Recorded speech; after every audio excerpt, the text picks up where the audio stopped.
Gelekte olie uit Antwerpse haven drijft onze provincie in. Wat betekent dat voor onze natuurgebieden, zoals het land van Saaftingen? En verder in deze Zeeland nu. Bouw kan Zeeland miljarden opleveren. En potvis aangetroffen voor de Zeeuwse kust.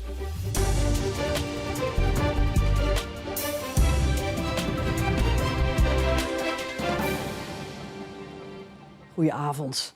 Het opruimen van de zware stookolie die onder andere in het land van Saaftingen en het Wiegepolder terecht is gekomen, dat gaat nog weken duren, zegt natuurorganisatie Het Zeeuwse Landschap.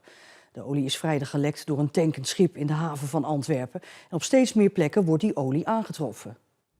De olie die in de nacht van donderdag op vrijdag is gelekt in de haven van Antwerpen verspreidt zich steeds verder over Zeeland.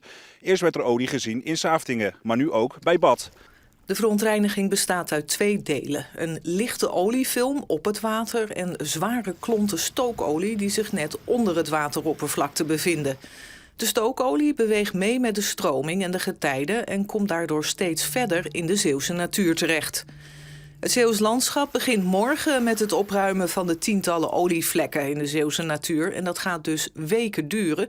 Onder meer vanwege het lastig begaanbare getijdengebied in het land van Saaftingen en de Wiegepolder. Er liggen miljarden te wachten voor Zeeuwse bedrijven als de regering over een paar maanden besluit om 2 nieuwe kerncentrales in Zeeland te bouwen. Dat blijkt uit onderzoek van de provincie, werkgeversorganisatie VNO-NCW Brabant-Zeeland en Impuls Zeeland. Vooral in de eerste bouwfase valt er veel te verdienen voor lokale bedrijven en ondernemers. Een grote Zeeuwse bouwplaats waar je goed uit moet kijken waar je wel en niet kan lopen. Als er in Zeeland 2 kerncentrales gebouwd zullen gaan worden, dan zullen we dit heel veel gaan zien. En opvallend, er kan best veel Zeeuws gesproken gaan worden. Ik denk dat klinkt fantastisch.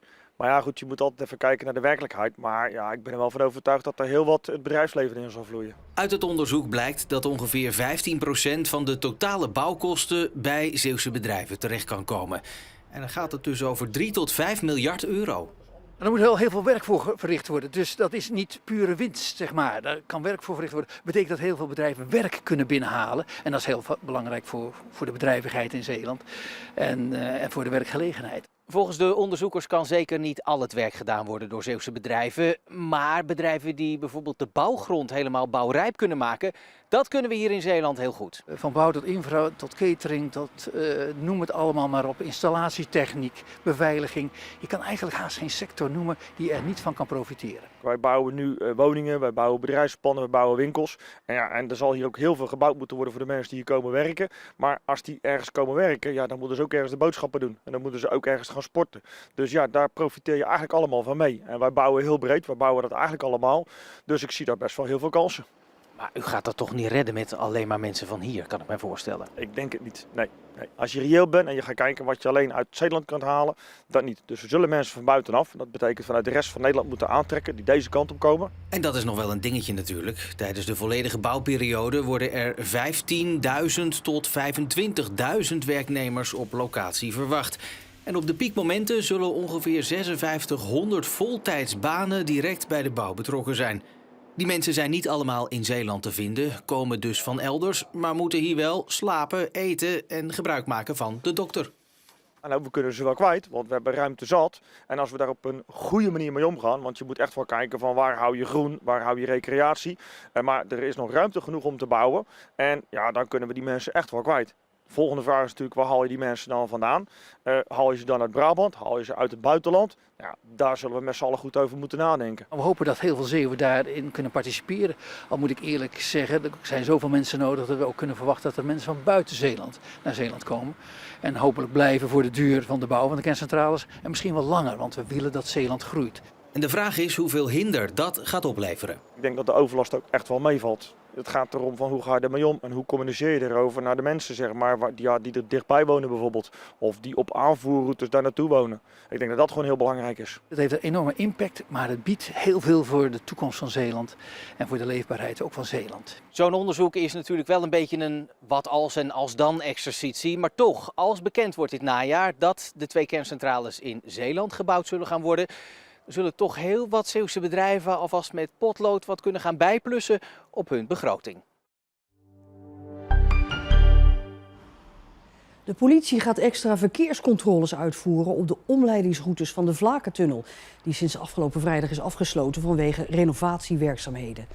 Sinds die tijd is het druk op de omleidingsroutes en zijn er regelmatig gevaarlijke situaties, omdat automobilisten op de omleidingsroutes zich niet aan de regels houden. Ze negeren regelmatig wegafzettingen, halen gevaarlijk in of verlenen geen voorrang. Een grote witgrijze massa die in de verte half boven water stak. Dat was alles wat een medewerker van Rijkswaterstaat vanochtend zag voor de kust bij het Verklikkerstrand. En dat is tussen Renesse en Nieuw-Haamstede. Bij nadere inspectie bleek het om een gestrande potvis te gaan. En hulpdiensten hebben het gebied nu afgesloten en vragen mensen om weg te blijven. Ook omdat het dier in een kwetsbaar natuurgebied ligt. En aangeschoven is verslaggever Katie van Essen. Katie, is het jullie wel gelukt om een beetje in de buurt te komen? Nee, eigenlijk niet. Het dier is aangespoeld op een zandbank. En met hoog water was het gevaarlijk om dichtbij te komen. Dus we hebben een drone de lucht ingegooid en daardoor konden we iets meer zien. En het is een potvis van 15 à 16 meter lang. Dat is behoorlijk een jukkel, hè? Dat is zeker groot. En hij is vanmorgen pas overleden. Dat is eigenlijk alles wat we nu weten.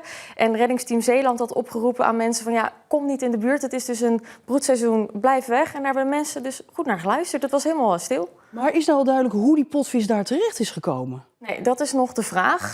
Want potvissen hebben een soort sonarsysteem waarmee ze eigenlijk zich goed kunnen bewegen in de oceaan. Maar de Noordzee is gewoon een stuk minder diep. En dat zorgt vaak gewoon voor dat deze dieren stranden. En het kan ook zijn geweest dat hij ziek is of dat hij honger had. En dat hij geen eten kon vinden omdat het gewoon niet zijn natuurlijke habitat is. Nee. Nou is het niet de eerste keer, laten we naar de beelden kijken, dat een potvis in Zeeland is aangespoeld. Dat was geloof ik in Domburg, hè? Klopt. In 2017 is het mannetje van 13,5 meter daar op het strand aangespoeld, dus niet op een zandbank. Uiteindelijk is die Pieter genoemd en deze potvis die bleek uit honger gestorven te zijn. En zijn botten zijn konden ze jaren zien in Oostkapelle bij Terramaris. En dat is Gaat dat ook met deze potvis gebeuren, denk je? Dat is nog onzeker. Het dier is namelijk momenteel nog, ligt hij daar nog met een boei vast, zodat het geen gevaar vormt voor de scheepvaart. Want mocht hij nog op natuurlijke wijze toch zinken of ergens anders afdrijven, is dat het protocol van Rijkswaterstaat dat het eerst zo gaat en dan wordt er pas gekeken van gaan we hem onderzoeken, halen we hem naar de kust. Dus het is allemaal nog een beetje onzeker. Katie van Essen, dankjewel. Zorginstellingen in de ouderenzorg trekken alles uit de kast om aan voldoende personeel te komen. In Goes is Zorggroep Ter Wil daarom vorig jaar begonnen met een leerafdeling. Dat is een zorgopleiding binnen de muren van de zorginstelling zelf. En dat zorgt inderdaad voor nieuwe medewerkers. Goedemiddag, Arie. Goedemiddag. Hoe gaat het met u? Op afdeling De Schengen, waar ouderen met dementie wonen, worden toekomstige zorgmedewerkers opgeleid. Zelfs zonder enige ervaring in de zorg. Ik heb 23 jaar in de drogisterij gewerkt en nog 4 jaar in een supermarkt. Ik wilde eigenlijk altijd al in de zorg, tenminste een aantal jaar geleden. Alleen toen durfde ik dat eigenlijk nooit. Die drempel was te hoog. Het voordeel van de leerafdeling is dat studenten vanaf dag 1 op de vloer meewerken. Ik leer niet zo makkelijk via theorie, dus ik vind dat sowieso wel fijn om met praktijk dan te leren. En daarvan leer je voor mij veel beter eigenlijk. Je werkt gewoon gelijk mee. De studenten werken nog wel onder begeleiding van praktijkopleiders en leercoaches op de afdeling. In het begin worden ze eigenlijk, zo noemen wij dat, aan de hand meegenomen door de leercoaches. Maar ook door de leerlingen die al wat meer ervaring hebben op de afdeling. Dus ze leren van en met elkaar. De leerlingen die geven van tevoren de dag aan wat hun leerdoel is voor die dag. En wij springen bij waar de leerlingen behoefte aan hebben. Dan gaan wij sjoelen vandaag. Ik kan mijn kennis die ik heb de afgelopen 9 jaar heb opgebouwd met de leerlingen delen. En dat vind ik gewoon heel leuk om te zien. De leerafdeling draait nu een jaar naar volle tevredenheid. Het heeft zelfs al bijgedragen in het terugdringen van tekorten. Toen wij hier startten, binnen de Schengen, toen was het zo, hadden wij hier een personeelstekort. En toen wij dus de leerafdeling gingen starten, hadden wij zoiets van oké, we gaan nu kijken van welke medewerkers zouden graag leercoach willen worden. Hè? En daardoor konden wij een situatie creëren dat we de tekorten binnen deze afdeling oplosten en binnen een andere afdeling ook, want niet iedereen wilde leercoach worden. Voor de afdeling de Schengen hebben wij daar heel veel tekorten mee op kunnen lossen. En ja, het is aan ons dan om steeds die leerlingen te blijven vinden. Want anders wordt het natuurlijk wel een penibele situatie. Maar tot op heden gaat dat aardig. Sinds de start zijn ruim 20 studenten begonnen op de leerafdeling. 5 van hen zijn inmiddels afgestudeerd. Amy hoopt dat over ruim 2 jaar te doen. Deborah is voor de zomer klaar. En iedereen die zijn diploma behaalt, mag bij de zorginstelling blijven. Ja, dat zou ook heel erg fijn zijn. Fijn vinden eigenlijk. Dus ja, ik heb volgende week een gesprek. Dus dan ja, hoop ik iets meer te weten te komen. Je moet op die mikken, Arie. Je ligt er bijna in. Ja.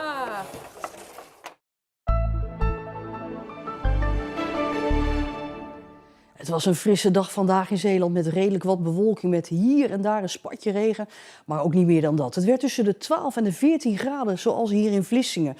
Morgen is er meer zon. Bij een matige westelijke wind wordt het dan 14 graden. En woensdag wordt een echte zonnige dag. En dan kan het kwik stijgen naar 17 of 18 graden. En donderdag hebben we dan toch weer een dag met buien. Alles bij elkaar is het dus wat wisselend, maar geleidelijk wordt het wel iets zachter naarmate de week vordert. En meer verhalen en achtergronden op onze site, onze radio en onze socials, zoals Facebook en Instagram. Daar zie je de 21-jarige Isidora. Zelf lijdt ze aan een aandoening waardoor ze haar spieren niet goed kan aansturen. Ze ontwikkelde ooit een parkeerapp voor mensen met een beperking en dat groeide uit tot een platform. En inmiddels denkt ze zelfs mee met de Verenigde Naties over gelijkheid. Isidora krijgt nu een van de 4 Freedoms Awards uitgereikt, de Freedom from Want Award. En tot zover deze Zeeland Nu. Vanavond iedere keer om 1/4 een samenvatting van het marathonweekend. Dit weekend in Zeeuws-Vlaanderen. Kijken dus. Nog een hele fijne maandagavond en tot morgen.